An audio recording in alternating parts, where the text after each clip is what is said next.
सदा परिभवघ्नमभिष्टदोहम्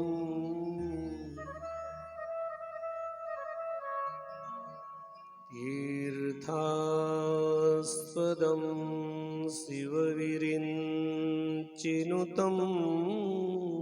शरण्यम्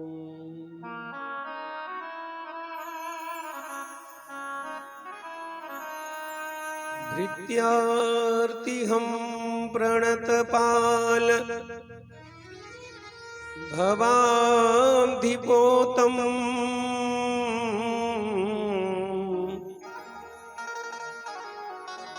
वन्दे महापुरुष ते चरणारविन्दम्।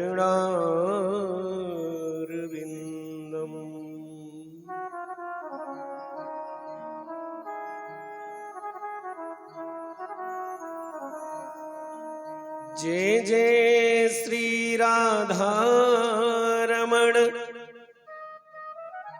जय जय नवल किशोर, जय गोपी चित चोर प्रभु।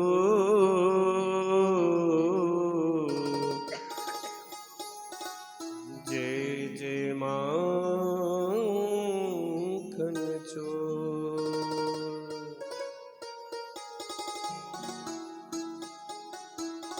नीलांबर धरा राधा, पीतांबर धरो हरि, जीवने निधने नित्यम्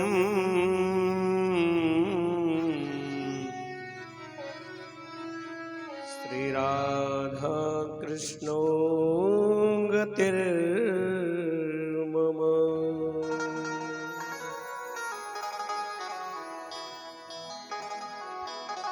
श्री राधे मेरी स्वामिनी, मैं राधे को दास,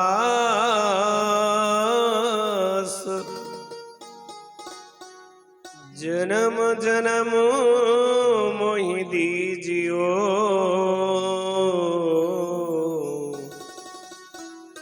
श्री वृंदावन को वास। मेरे प्यारे श्याम जू, मेरे मन के चोर,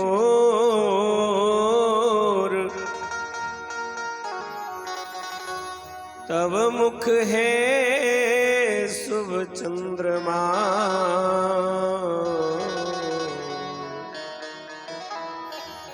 मम मन नित्य चकोर।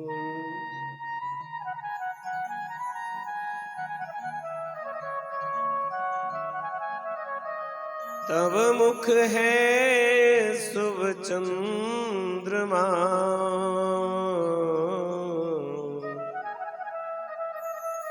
मम मन नित्य चकोर।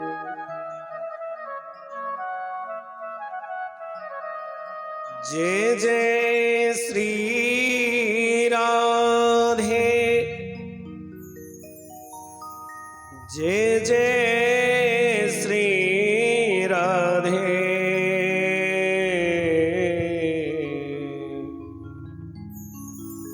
जय जय श्री राधे।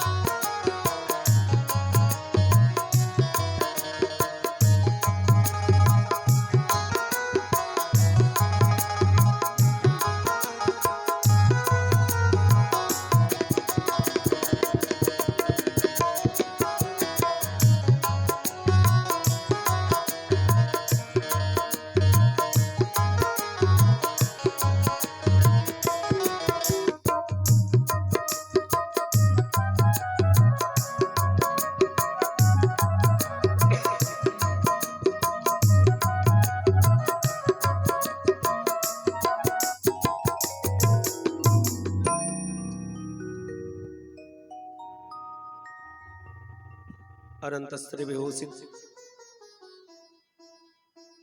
अखंड ब्रह्मांड नायक परात्पर भगवान श्री श्याम सुंदर जी महाराज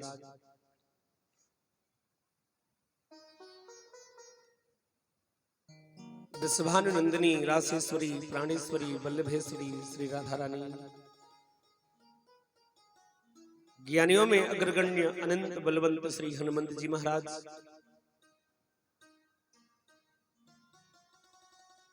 इस कथा ज्ञान गंगा में अवगाहन करने वाले सभी भक्तजन साधुजन विद्वज्जन सती अनुसुईया के चरित्रों को अनुप्राणित करने वाली वात्सल्य में माताओं, स्नेह में बहनों एवं प्यारे बच्चों, कई दिनों से हम सभी भगवान की मंगलमयी कथा का रसास्वादन करते हुए निरंतर चले आ रहे हैं। आज पंचम दिवस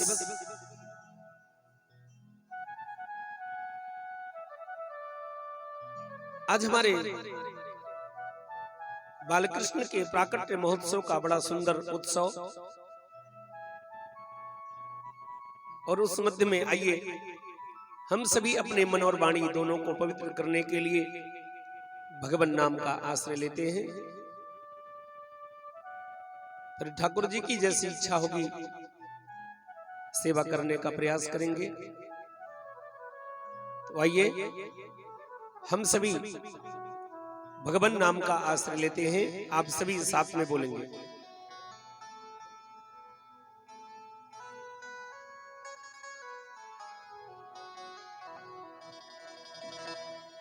आवो नंद नंदना, आवो मनमोहना,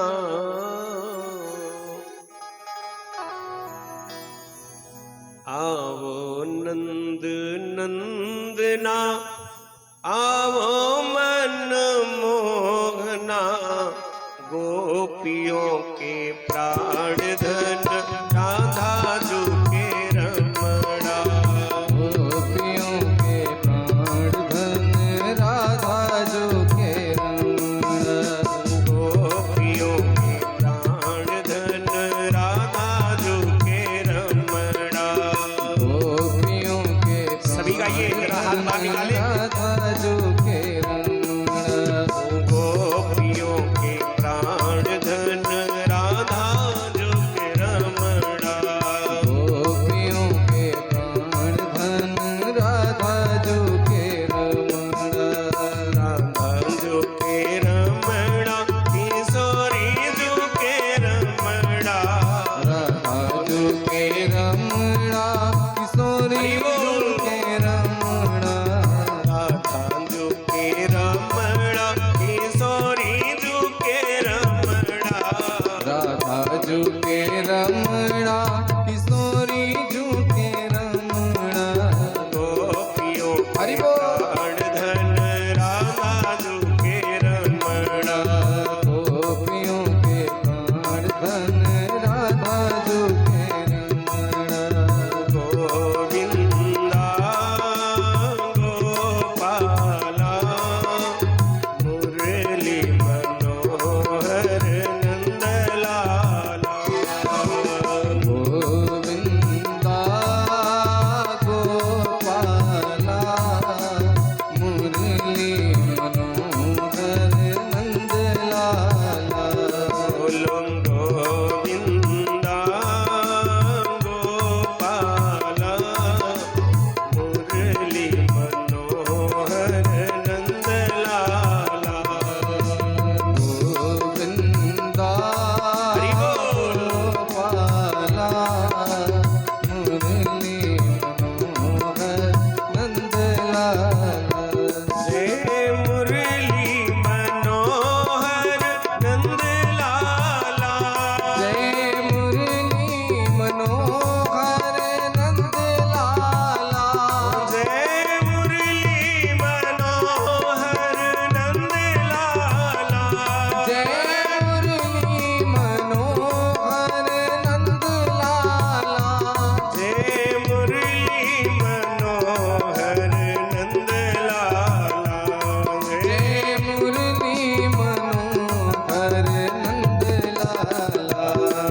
बोलो गोविंदा गोपाला मुरली मनोहर नंदलाला गोविंदा गोपाला मुरली मनोहर नंदलाला गोविंदा गोपाला मुरली मनोहर नंदलाला गोविंदा गोपाला मुरली मनोहर नंदलाला जय मुरली मनोहर नंदलाला जय मुरली मनोहर नंदलाला जय मुरली मनोहर नंदलाला जय मुरली मनोहर नंदलाला बोलो गोविंदा गोपाला मुरली मनोहर नंदलाला गोविंदा गोपाला मुरली मनोहर नंदलाला गोविंदा गोपाला मुरली मनोहर नंदलाला गोविंदा गोपाला मुरली मनोहर नंदलाला जय मुरली मनोहर नंदलाला जय मुरली मनोहर नंदलाला जय मुरली मनोहर नंदलाला जय मुरली मनोहर नंदलाला जय मुरली मनोहर नंदलाला जय मुरली मनोहर नंदलाला बोलो गोविंदा गोपाला मुरली मनोहर नंदलाला गोविंदा गोपाला मुरली मनोहर हरि बोल गोविंदा गोपाला मुरली मनोहर नंदलाला गोविंदा गोपाला मुरली मनोहर नंदलाला गोविंदा गोपाला मुरली मनोहर नंदलाला गोविंदा गोपाला मुरली मनोहर नंदलाला गोविंदा गोपाला मुरली मनोहर नंदलाला गोविंदा गोपाला मुरली मनोहर नंदलाला गोविंदा गोपाला मुरली मनोहर नंदलाला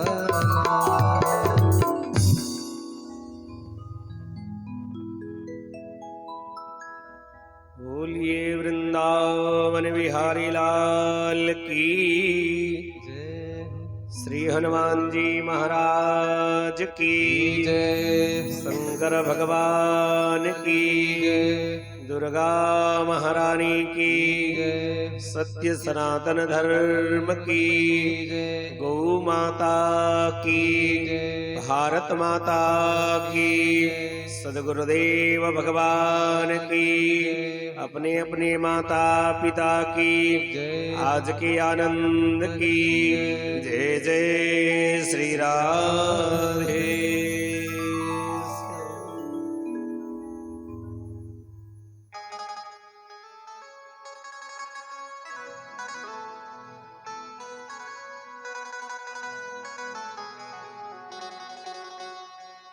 आइए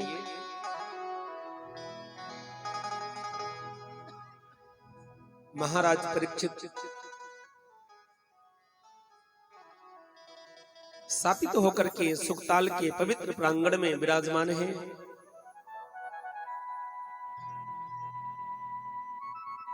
अनेक संत महात्मा अमलात्मा ज्ञानी परमहंस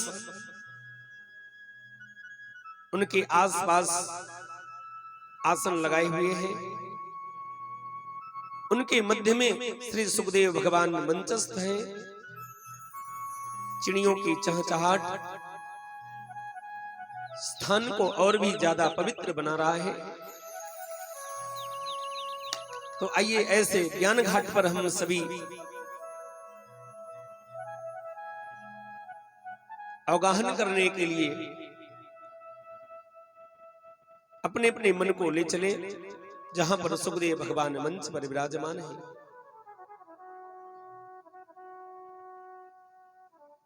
सुखदेव भगवान के चरणों में प्रणत निवेदन करते हुए महाराज परीक्षित कहते हैं, गुरुदेव अगर आपका आगमन हुआ है तो ये केवल मेरे प्रारब्ध और भाग्य से नहीं, ये तो भगवान की अहेतुकी कृपा का परिणाम है, जो आप जैसे संत हमारे इस मंडली में पधारे, अन्यथा तो मैं बेमौत मर जाता। मैंने एक ऋषि के गले में मरा हुआ सर्प डाल दिया और उस ऋषि पुत्र ने मेरे गले में जिंदा सर्प डाल दिया। गुरुदेव तुमको लाखों प्रणाम, हरि की कथा सुनाने वाले। लाखों प्रणाम, सभी गाए कथा सुनाने वाले। तुमको लाखों प्रणाम, हरि की कथा सुनाने वाले। लाखों प्रणाम, हरि की कथा सुनाने वाले।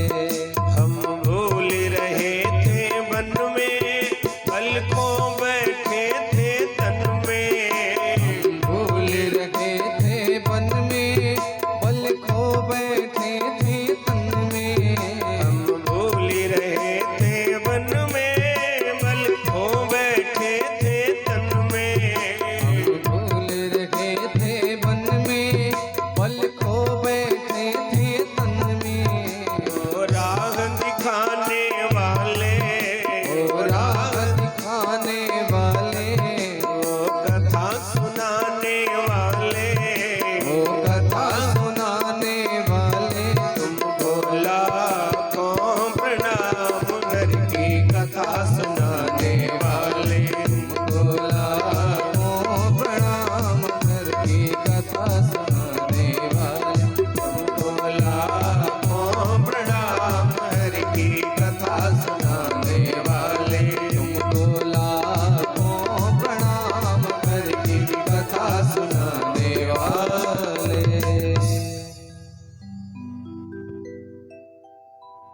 बोलिए सुखदेव भगवान की।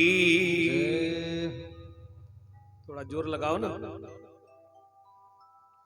बोलिए भक्तवत्सल भगवान की। जय सुखदेव भगवान की। जय व्यास जी महाराज की। जय। सुखदेव भगवान के चरणों में प्रणाम करते हुए महाराज परीक्षित ने कहा, गुरुदेव कल आपने बड़ी प्यारी कथा सुनाई। भक्त प्रहलाद के जीवन को देखें, ऐसा निर्मल जीवन जिसके जीवन में एक ऐसा ग्रह लग गया, कृष्ण ग्रह ग्रहित मानसा हो गए प्रहलाद जी महाराज, जिनको उसी जन्म में ठाकुर जी का दर्शन हुआ। प्रहलाद जी की स्तुति में गजेंद्र की चर्चा आई थी। गुरुदेव ये गजेंद्र कौन है? क्या ठाकुर जी गजेंद्र का भी उद्धार किए थे? गुरुदेव इस कथा को मैं विस्तार से श्रवण करना चाहता हूं। सुखदेव भगवान मंद मंद मुस्कुराने लगे और कहने लगे, राजन तुम मृत्यु के कितने निकट पहुंच चुके हो, फिर भी तुम्हारे मन में भगवान की कथा के प्रति इतनी निष्ठा, इतना प्यार और दुलार है। ये कथाएं मैं जरूर तुम्हें निवेदन करूंगा। सुखदेव जी ने कहा, राजन क्षीर सागर में एक त्रिकूट नाम का पर्वत है, ध्यान से सुनेंगे। आसीत् गिरिवरो राजन् स्त्रिकूट इति विश्रुतः क्षीरोदेनामृतः श्रीमान् योजनायुतमोच्छ्रितः। क्षीर सागर, उसके मध्य में एक त्रिकूट नाम का पर्वत है। उसके 3 कूट हैं, एक सोने का, एक चांदी का और एक लोहे का। मानो त्रिगुणात्मक प्रकृति की चर्चा कर रहे हैं। सत्व, रज और तम से आवेष्टित है वो। चारों तरफ से समुद्र से घिरा हुआ वो त्रिकूट पर्वत मानो और भी सुंदर लग रहा है। जब समुद्र से निकलने वाली जो लहरें हैं, उस पर्वत से जब ठोकर मारती हैं तो ऐसी अनुभूति होती है ये समुद्र के जल मानो उसके पाद प्रक्षालन कर रहे हैं।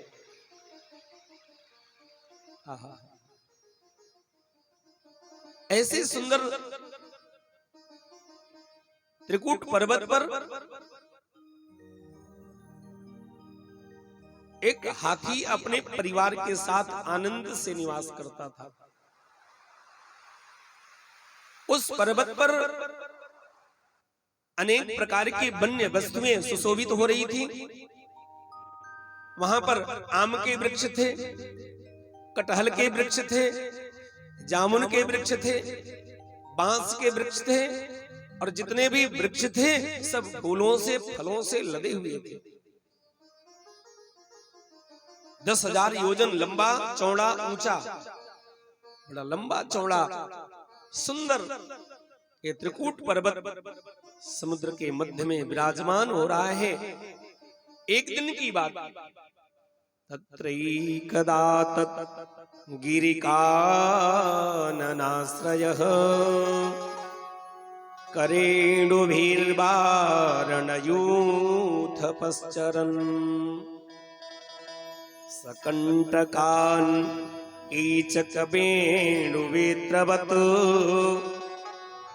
विशालगुल्मं प्ररुजन् वनस्पतीन् यद्गन्धमात्रान्धरयो गजेन्द्रा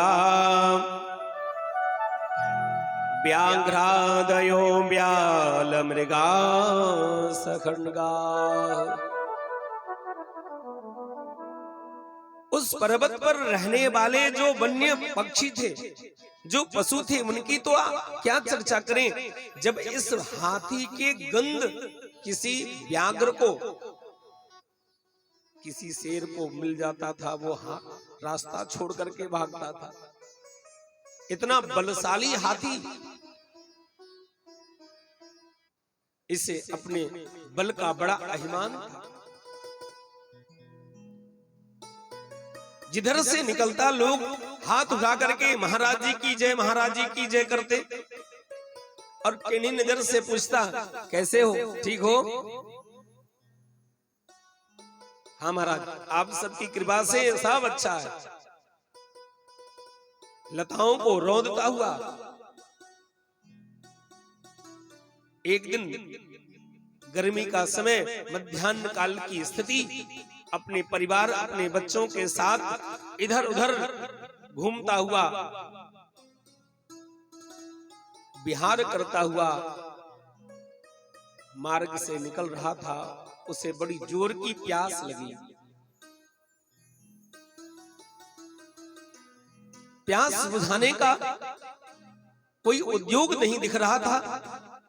उसने अपनी सूंड को उठाया और सूंड उठा करके विचार करने लगा कि जरा देखूं तो सही किस दिशा से हवा ठंडी ठंडी आ रही है, क्योंकि जिस दिशा से ठंडी हवा आ रही होगी सरोवर और पानी उधर ही होगा। मंद मंद वायु प्रवाहित हो रही थी। जिधर से हवा शीतल मंद सुगंध वायु प्रवाहित हो रही थी, उसी की तरफ उसने नजरें दौड़ाई। अपने परिवार से कहा, मुझे लगता है सरोवर इधर ही होगा। चल पड़ा अपने पूरे परिवार के साथ। ये कथा तो है ही है, पर इसका आध्यात्मिक अर्थ क्या है मैं आपको निवेदन जरूर करूंगा। उसे धनाभिमान था, उसे बलाभिमान था, पर एक बात याद रखना मेरे भाई बहन, समय बलवान होता है, व्यक्ति बलवान नहीं होता। समय से कौन लड़ा मेरे भाई? जब अच्छा समय आता है तो व्यक्ति बलवान हो जाता है, और जब समय खराब हो जाता है तो व्यक्ति दुर्बल हो जाता है। व्यक्ति महान नहीं होता, व्यक्ति बलवान नहीं होता, व्यक्ति धनवान नहीं होता, उसका समय उसे धनवान, बलवान और पदवान बना देता है। पर उसे अपने बल का इतना अभिमान था, दुनिया में वो किसी को कुछ समझता ही नहीं था। बड़े बड़े मदमस्त व्याघ्र को भी यूं टक्कर दे दिया करता था। उस सरोवर के अन्वेषण में पूरे परिवार के साथ चल पड़ा। और देखो, जिनके पास थोड़ा ज्यादा धन होते हैं ना, तो उसके पास पत्नियों की कमी नहीं होती साहब।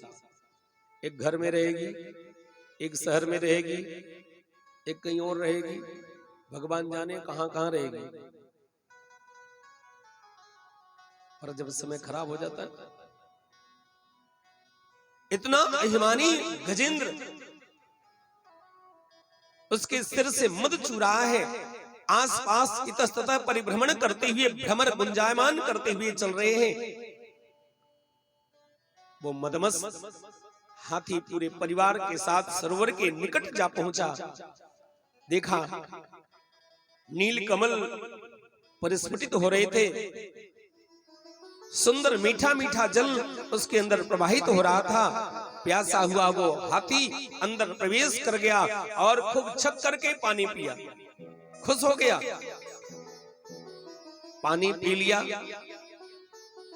अपनी सूंड में पानी भर भर करके अपनी पत्नियों के ऊपर, अपने बच्चों के ऊपर डालने लगा, विहार करने लगा। ये हाथी कौन है? यहाँ जितने लोग बैठे ना, हम हो, आप हो, सबके सब हाथी हैं। हमें भी प्यास लगती है, कभी पत्नी की प्यास लगती है, कभी पति की प्यास लगती है, कभी बच्चों की प्यास लगती है, कभी सुंदर गाड़ी की प्यास लगती है। और इस प्यास को बुझाने के लिए हम संसार रूपी सरोवर में नीचे उतर जाते हैं। पर प्यास और भूख कितने से मिटती है? सच बताना। 4 रोटी और 1 कटोरी दाल से ही पेट भर जाता है। लेकिन अगर हमारी थाली में अनेक प्रकार के व्यंजन होने चाहिए, तो उसके लिए तो हमें 2 नंबर का काम तो करना ही पड़ेगा। हमें पद मिलता है तो हम पद का दुरुपयोग करते हैं। हमें ठाकुर ने धन दिया तो हम उस धन का दुरुपयोग करते हैं। अगर भगवान ने हमें शक्ति बल दिया है तो हम उस बल का भी दुरुपयोग कर डालते हैं। शायद उस हाथी ने जल पी करके उस सरोवर से बहिर्भूत हुआ होता, निकल गया होता, तो शायद आज वो स्थिति नहीं होती। और उसने क्या किया? अपने परिवार के साथ किलोल करने लगा, विहार करने लगा। वो भूल ही गया कि हमें एक न एक दिन मरना भी है। बताओ, हम लोग भी तो ये सोचते हैं।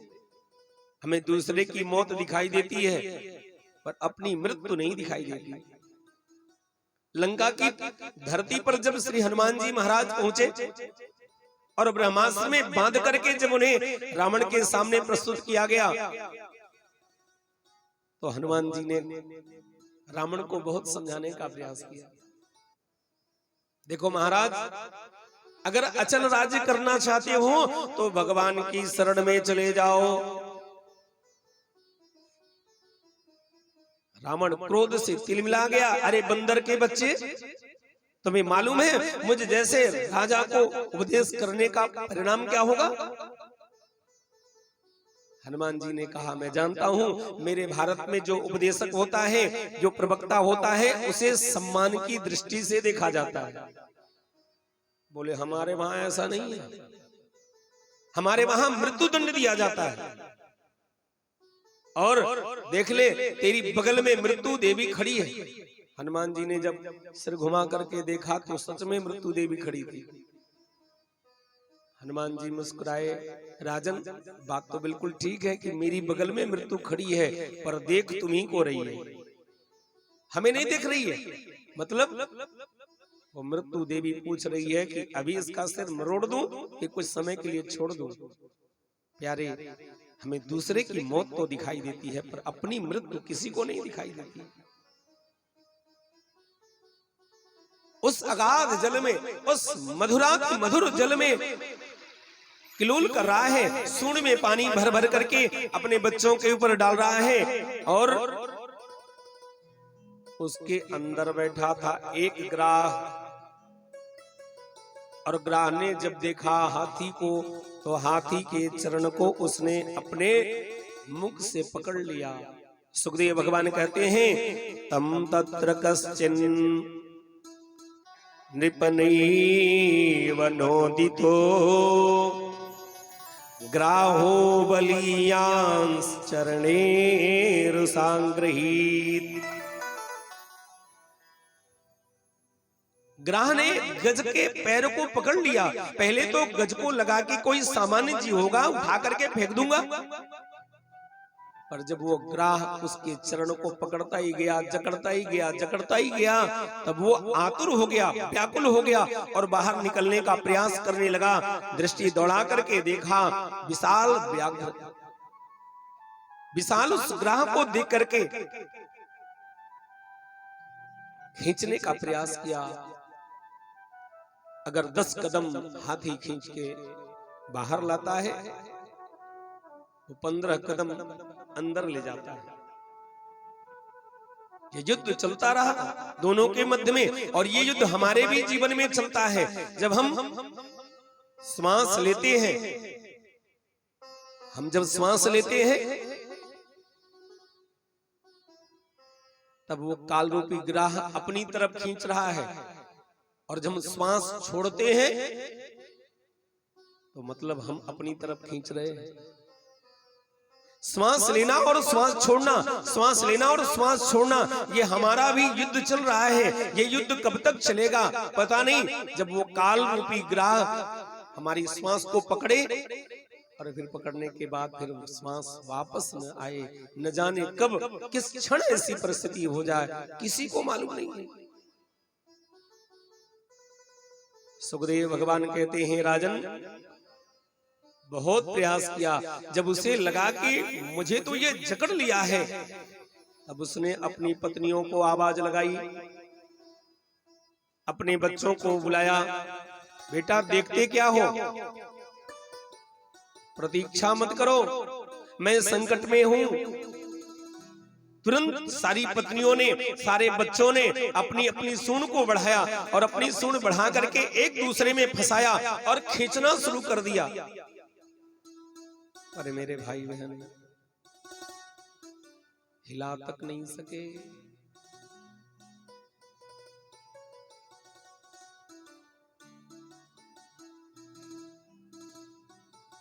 पत्नियों ने सोचा, क्या हो गया मेरे पति को? कौन सा ऐसा जीव है जिसने इतनी तेजी से जकड़ लिया? मेरे पति के पास इतनी शक्ति है और मेरे पति को जकड़ने वाला भला कौन हो सकता है? प्रयास बहुत करती हैं पर सफल न हो सकी। वो तो जल का जीव था, उसकी वृद्धि होती रही बल्कि, पर ये तो थल का जीव था, भोजन भी नहीं मिल रहा है, युद्ध लगातार कर रहा है। कुछ पत्नियां छोड़ करके जंगल में चली गईं, अपने पेट में भी कुछ डाला और अपनी पति के लिए सूंड में उठा करके ले आ रही है। 10 सेक्टर का मालिक जो 10 सेक्टर के लोगों को धन संपत्ति पहुंचाता था, आज स्वयं टिफिन के भोजन पर जीवन यापन करने के लिए विवश हो गया हो। हमारे भी जीवन में इस तरह की स्थितियां उत्पन्न हो जाया करती हैं, लेकिन कैसे पता चल जाए कि ग्रह ने पकड़ लिया है? ध्यान देना, जब हमारे घुटनों में दर्द शुरू हो जाए, पैरों में दर्द शुरू हो जाए तो समझ लेना मेरे भाई बहन, काल रूपी ग्राह ने मेरे पैर को पकड़ लिया है, अर्थात अब ले जाएगा। अच्छा, कितने ऐसे लोग हैं जिनके पैरों में दर्द शुरू हो गया? कोई ऐसे हैं? कोई नहीं। काल रूपी ग्राह चरण पकड़ता है और चरण पकड़ करके छोड़ता नहीं है, वो ऊपर की तरफ चलते जाता है, चलते जाता है। पहले पैर पकड़ेगा, फिर घुटने पकड़ेगा, फिर कमर से उठना बैठना मुश्किल हो जाएगा, फिर पेट को पकड़ेगा। 2 रोटी भोजन किया, शाम तक उल्टी डकार आ रही है, फिर पेट से ऊपर आया, छाती को पकड़ लिया, दिन रात खांसी आ रही है, दवा कर रहे हैं पर फायदा कुछ नहीं हो रहा है। फिर ऊपर आया, गले को पकड़ लिया, अब ऊपर ही बढ़ते जाएगा। फिर ऊपर आया, दांत टूट गए, फिर ऊपर आया, नाक तक पानी आ गया, बेचारा हाथी निर्बल हो गया। धीरे धीरे उसकी सारी पत्नियां खिसकने लगी और जब जाती तो अपने पुत्रों को भी साथ ले जाती। बेचारा जाती हुई पत्नियों को निहारता रहा। जिन परिवार वालों के लिए, जिन पत्नियों के लिए, जिन बच्चों के लिए हमने इतना परिश्रम किया, और वही परिवार जब हम संकट में आ गए तो पूरा परिवार छोड़ करके जा रहा है। हमारे भी जीवन में जब रोग आता है तो हमारी पत्नी, हमारा परिवार हमारे पीछे लगा होता है, पर जब ये पता चल जाता है कि ये बूढ़ा जीवित रहने वाला नहीं है, कुछ दिन का मेहमान है, फिर पत्नी भी, बच्चे भी हाथ पीछे खींच लेते हैं, क्योंकि पता है पिताजी तो ठीक होने वाले नहीं। 10 लाख रुपए लग गए इनके रोग में और मरने के बाद भी बूढ़े को कर्म तो करना है, 1-2 लाख रुपए और खर्च हो जाएंगे, इसलिए बड़े हुए हाथ बच्चे और पत्नियां पीछे की तरफ खींच लेते हैं। सुखदेव भगवान कहते हैं, राजन अब सिर्फ 3 पत्नियां बची अपने परिवार के साथ, और सारी पत्नियां घर अपने पति को छोड़ छोड़ करके जाने लगी। विचार करने लगी कि मेरे पति नहीं निकलते तो क्या हमें और कोई काम नहीं है? उन पत्नियों को जाते हुए देख करके बेचारा वो हाथी केवल और केवल रो सकता था। 3 पत्नियां अपने परिवार के साथ खड़ी थीं और तीनों पत्नियों से कहा, देवी ये सब तो चली गई, पर मैं तेरे हाथ जोड़ता हूं, तुम हमें छोड़ करके मत जाना, क्योंकि मैं संकट में हूं, मैं बाहर नहीं आ पा रहा हूं, कम से कम तुम्हें देख करके थोड़ी शांति तो मुझे मिलेगी, इसलिए देवी निवेदन करता हूं तुम हमें छोड़ करके मत जाना।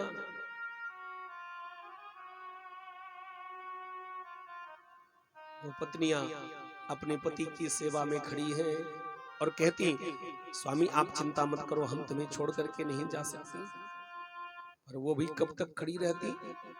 उन्होंने सोचा कि अगर और ज्यादा दिन तक हम खड़े रह गए तो फिर होगा क्या? बोले हम भी साथ जाएंगे। परिवार के लोग सोचते हैं कि इस बूढ़े की तबीयत तो खराब हो गई, अब ये तो मर जाएगा, और अगर हम लोग भी इसके पीछे पीछे रहे ना तो घर भी बिक जाएगा, खेती भी बिक जाएगी, हम भी बर्बाद हो जाएंगे, इसलिए हाथ खींच लेते हैं। और जब खींच लेते हैं, एक बूढ़ा चारपाई पर पड़ा पड़ा उसे संसार का असली रूप दिखाई देने लग जाता है, चीखता है, चिल्लाता है, कोई इंजेक्शन लगवा दो, कोई दवा दे दो। छोटी मोटी दवा काम करती नहीं, 4-5 हजार रुपए के इंजेक्शन काम करते थे, पर इतने महंगे इंजेक्शन घर वाले लगाना पसंद नहीं करते, क्योंकि बूढ़ा अब ज्यादा दिन का मेहमान नहीं रहा। आप विचार करना कि हमारी आपकी स्थिति ऐसे चारपाई पर हो, फिर क्या करोगे? पत्नी भी कितनी देर आपके पास बैठेगी? उसे घर के 25 काम पड़े हैं, वो सोचता है कि मेरी पत्नी बस मेरे पास बैठी रहे, और वो पत्नी भी ज्यादा देर तक अपने पति के पास बैठ नहीं पाती, समय नहीं दे पाती।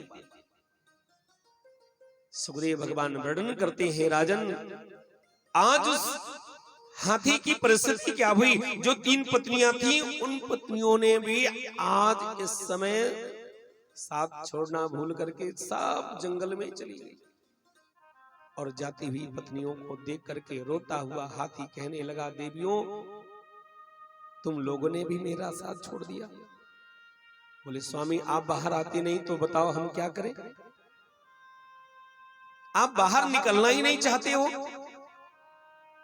और तीनों पत्नियां जब जंगल की तरफ चल पड़ी, जब तक वो पत्नियां दिख रही थी टुकुर टुकुर निहारता रहा, काश हो सकता है फिर से वापस आ जाएं, क्योंकि मरते समय में उसे अपने परिवार का मोह भी हो रहा था। हम लोग भी जब अपने प्राण त्यागने की स्थिति में होते हैं तो याद आता है, अरे ये मेरा पैसा जा रहा है, मेरी पत्नी छूट रही है, मेरे बच्चे छूट रहे हैं, उसके अंदर मोह अधिक बढ़ जाता है। हाथी टुकुर टुकुर निहारता रहा, गज को ग्राह खींचता रहा, उसके सिर तक पानी आ गया। मतलब काल फिर हमारे गले को पकड़ता, दांत तक जाता, बाल सफेद हो जाते और फिर तो समझो कि गए काम से। विचार करने लगा, अब मैं क्या करूं? उसे संसार का असली स्वरूप सामने दिखाई दिया। अब वो विचार करने लगा कि अब संसार से अपेक्षा करना ठीक नहीं, क्योंकि संसार ने तो हमारी उपेक्षा कर दी है। जो हमारे थे, जो बंधु बांधव थे, उन्होंने तो हमारा साथ छोड़ दिया। अब हमारे पास तो कोई बचा ही नहीं। अब ऐसी स्थिति में हमें क्या करना चाहिए? उस समय उसे ठाकुर जी की याद आई। सुखदेव भगवान कहते हैं, गज ने सोचा कि संसार तो चला गया, जगत ने मुझे छोड़ दिया, अब तो केवल और केवल जगदीश का सहारा है। और जगदीश का सहारा लेने के लिए उसने ठाकुर की याद करी, पर किसी देवता विशेष का नाम नहीं लिया। ओम नमो भगवते तस्मै यत एतत् चिदात्मकम् पुरुषायादि बीजाय परेशाय विधीमहि। जो इस संसार के आदि कारण है, ऐसे भगवान की शरण में जाता हूं, पर नाम नहीं लिया हो। एक संत ने बड़ा सुंदर पंक्तियों से अपनी लेखनी को धन्य किया है। आइए दो पंक्ति हम दोहराएंगे। गज ने सोचा कि भगवान तो अकारण करुणा वरुणालय है, बिना कारण के भी करुणा करते हैं, इसलिए मरते समय में उसने भगवान की याद करी। एक संत ने लिखा, मानो गज कहता है, पकड़ लो हाथ बनवारी, नहीं तो डूब जाएंगे। प्रभु मेरे हाथ पकड़ लो, और अगर आपने अब आकर के मेरे हाथ नहीं पकड़े तो होगा क्या? मैं इस अगाध जल में डूब जाऊंगा, और डूब के होगा क्या? मैं मर जाऊंगा। और हमारा तो कुछ नहीं बिगड़ेगा ठाकुर, हमारा कुछ ना बिगड़ेगा, तुम्हारी लाज जाएगी। प्रभु दुनिया वाले यही कहेंगे कि एक गज ने मरते मरते ठाकुर की याद करी थी, पर ठाकुर ने आकर के उस गज को बचाया नहीं, तो आपकी लाज चली जाएगी। और जानते हो ठाकुर, मैं पूरे संसार को छोड़ करके आया हूं, तुम्हारे ही भरोसे पे जमाना छोड़ बैठे हैं, जमाना छोड़ बैठे हैं, जमाने की तरफ देखो, हमें कैसे निभाओगे। प्रभु, आज मैं ऐसी विषम परिस्थिति में हूं, अब मैं मरने के कगार पर हूं, ये ग्राह मुझे मार डालना चाहता है। प्रभु, मेरे पास कोई उपाय नहीं रहा सिवाय आपके, और हमारे भी जीवन में मेरे भाई बहन कोई उपाय बचेगा नहीं जब काल रूपी ग्रह आएगा। इसलिए आइए हम ठाकुर के चरणों में बड़े प्यार से, बड़े दुलार से पुकारें। पकड़ लो हाथ बनवारी, नहीं तो डूब जाएंगे। पकड़ लो हाथ बनवारी, नहीं तो डूब जाएंगे। पकड़ लो, जरा हाथ बाहर निकाले प्यार से, ताली की सेवा करते हुए। नहीं तो डूब जाएंगे, हमारा कुछ न बिगड़ेगा, हमारा कुछ न बिगड़ेगा, तुम्हारी लाज जाएगी। पकड़ लो प्यार से गाएं। हाथ बनवारी, हे गोविंद, नहीं तो डूब जाएंगे।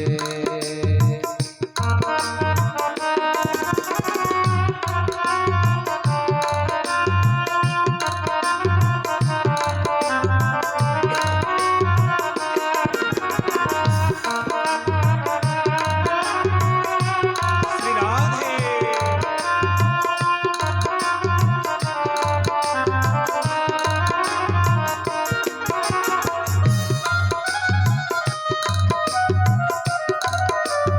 बहुत अच्छे।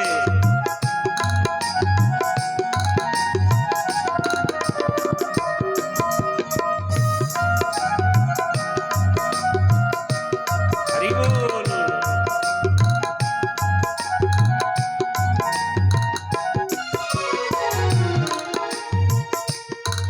तुम्हारे ही भरोसे पे ज़माना छोड़ बैठे हैं, तुम्हारे ही भरोसे पे ज़माना छोड़ बैठे हैं, ज़माना छोड़ बैठे हैं। ज़माने की तरफ देखो, ज़माने की तरफ देखो, हमें कैसे निभाओगे। पकड़ लो हाथ बनवारी, नहीं तो डूब जाएंगे।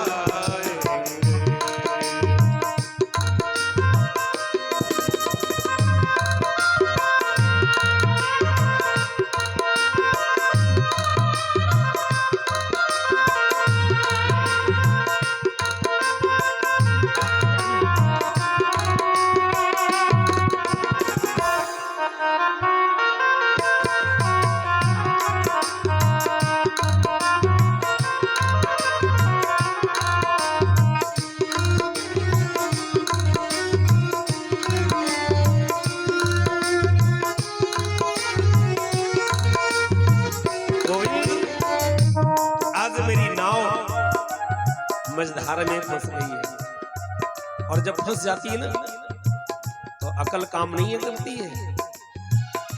आज अगर नाव मझधार में नहीं फंसी होती तो शायद भगवान की याद भी नहीं आती,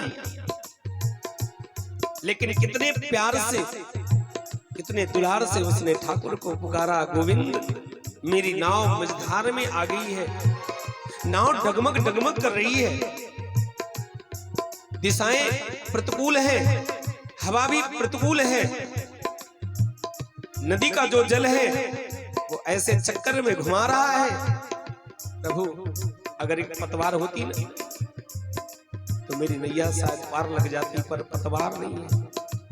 मेरी नाव को पार ले जाने वाला कोई नहीं है। बस गोविंद एक निवेदन है, आप अगर खेवैया बन करके आ जाते तो मेरी नैया पार लग जाती। पड़ी मझधार में नैया खेवैया कोई नहीं मेरा। पड़ी मझधार में नैया खेवैया कोई नहीं मेरा। खेवैया कोई नहीं मेरा। खेवैया आप बन जाओ। खेवैया आप बन जाओ, नहीं तो डूब जाएंगे। पकड़ लो हाथ बनवारी, नहीं तो डूब जाएंगे।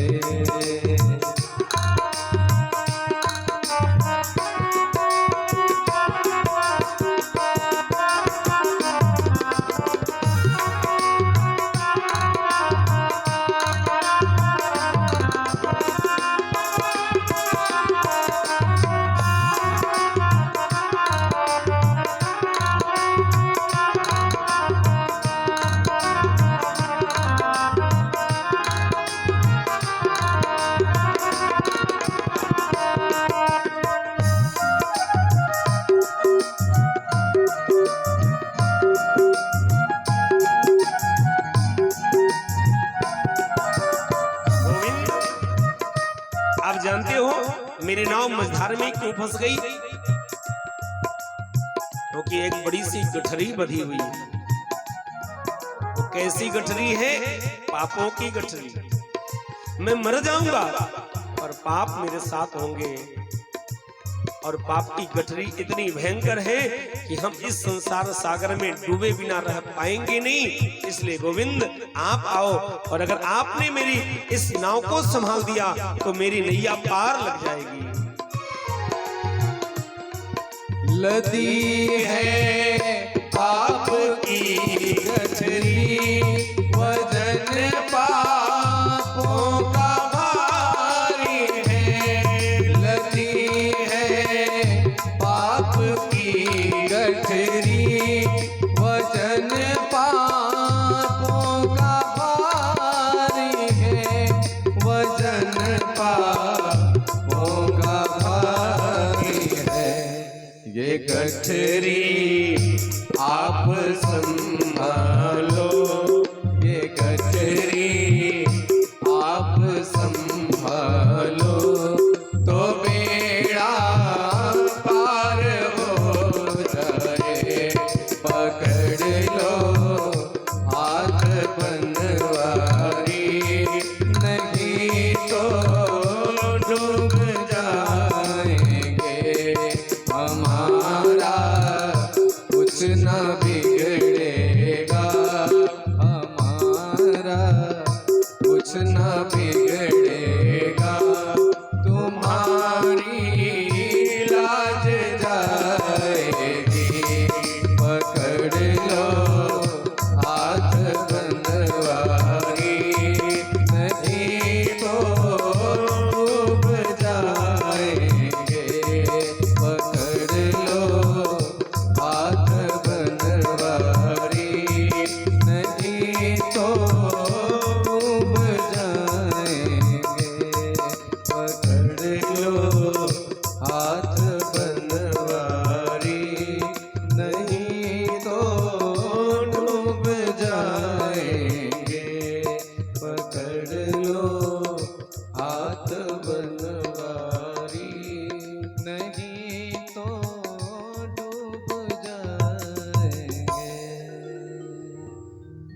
आर्त भाव से उसने पुकारा, पर किसी देवता का नाम नहीं लिया। मतलब ये कथा संकेत क्या करती है? अगर मरते मरते भी हमें भगवान की याद आ जाए, मृत्यु के समय में भी हमें भगवान का स्मरण हो जाए, भगवान की कृपा हो जाए, तो हम इस संसार से मुक्त हो सकते हैं। ऐसे आर्त भाव से पुकारा। देखो, आर्टिफिशियल जो पुकार होती है ना, वो भगवान के कान तक आवाज नहीं जाती है। भगवान के कान में आवाज कौन जाती है मालूम है? आर्त भाव से, प्यार से, दुलार से। सोन्तः सरस्युरुबलेन गृहीत आर्तो दृष्ट्वा गरुत्मति हरिं खमुपात चक्रम उच्छिप्य साम्बुजकरं गिरिमाः पृक्षात् नारायणाखिल गुरोर भगवन् नमस्ते। आर्त भाव से ठाकुर को पुकारा, और इसके पुकारने में विलंब हुआ, पर भगवान को आने में विलंब नहीं हुआ। भगवान गरुड़ पर सवार होकर के चले, और आप जानते हो गरुड़ की गति कितनी तेज है। आपके घर के सामने से कोई विमान, कोई जहाज जाता है तो कितनी आवाज होती है, और ठाकुर जी जब विमान पर बैठ के चले होंगे 800, 900, 1000 किलोमीटर की रफ्तार से जाने वाली जहाज की आवाज इतनी होती है, और गरुड़ जो वायु वेग से चलते हैं, आवाज हुई। हाथी को ग्राहक खींचते खींचते अंदर ले गया, उसके सिर के ऊपर पानी आ गया। सूंड में भी पानी आना चाहता है, पर उसने सूंड को ऊपर उठा लिया, और जब आवाज हुई आंखें खोल करके देखा, आंखों के ऊपर भी पानी था, पर पानी के अंदर से दिखाई दिया भगवान हाथ में चक्र सुदर्शन लेकर के गरुड़ पर बैठ करके आ रहे हैं। सहसा तो उसे विश्वास नहीं हुआ, पर जब देखा कि ठाकुर जी आ रहे हैं, उसकी आंखों से अपने आप ही प्रेमाश्रु झरझर झरझर करके बहने लगे। कोई भी व्यक्ति हॉस्पिटल में हो, मृत्यु के कगार पर हो, और उसका कोई प्रेमी व्यक्ति उससे मिलने आता है, तो अनायास ही आंसू आ जाया करते हैं। अगर संसार का कोई प्रेमी आपसे मिलने आ जाए तो आप उसके प्रेम में रोने लग जाते हो, लेकिन जिसके सामने साक्षात परमात्मा ही बन करके आ गए, खेमनहार बन करके आ गए, उन्हें देख करके उसकी आंखों से अश्रुपात होने लगा। उसने विचार किया कि मैं ऐसी परिस्थिति में हूं, मैं भगवान की कैसे स्तुति करूं, मैं कैसे प्रार्थना करूं, मैं उनको क्या चढ़ाऊं। उसने निहारा, एक नीलकमल परिस्फुटित हो रहा था, खिला हुआ था। उसने अपनी सूंड से उस कमल को उठाया, तोड़ा, और तोड़ करके कमलाकांत के चरणों में अर्पित कर दिया। नारायणाखिल गुरोर भगवन् नमस्ते। कमलाकांत के चरणों में चढ़ाया, और जैसे चरणों में चढ़ाया, ठाकुर जी अत्यंत रीझ गए हो। हम अभिमान में भर करके 1 किलो सोने की ईंट चढ़ा दें गोविंद को, उसका कोई मोल नहीं है। अगर प्यार से, हृदय से, भाव से अगर एक पुष्प भी भगवान को चढ़ा दिया जाए, तो उस धन के अपेक्षा करोड़ों गुना ज्यादा प्रसन्न करने वाला ये पुष्प भगवान को बड़ा ही सुंदर, अच्छा लगता है। कमलाकांत के चरणों में चढ़ाया, अभी तक नाम नहीं लिया था, लेकिन जब भगवान आ गए तो देख लिया साक्षात श्री हरि नारायण आ रहे हैं, इसलिए उसने हाथ जोड़ लिए। नारायणाखिल गुरोर भगवन् नमस्ते। ऐसे जो अखिल गुरु हैं, अखिल ब्रह्मांड नायक परमात्मा नारायण हैं, मैं उनके चरणों में प्रणाम करता हूँ। बोलिए वृंदावन बिहारी लाल की। जितने बैठे ना माटी के धोरा, ये सब जयकारा लगाने में बड़े बड़े पुअर हैं, बातचीत करने में बड़े तेज हैं। हो सके तो एक बार फिर से देखो। बोलिए भक्तवत्सल भगवान की। माता नहीं बोलेंगी, ये जब प्रवचन करती हैं तो अच्छी लगती है। हो सके प्रयास करो एक बार फिर से। आज ठाकुर जी आने वाले, तुम्हें खुशी नहीं हो रही है? फिर अस्पताली भाषा में क्यों बोलते हो आप लोग? ये क्या मतलब हुआ? अरे खुल के बोलो। बोलिए भक्तवत्सल भगवान की।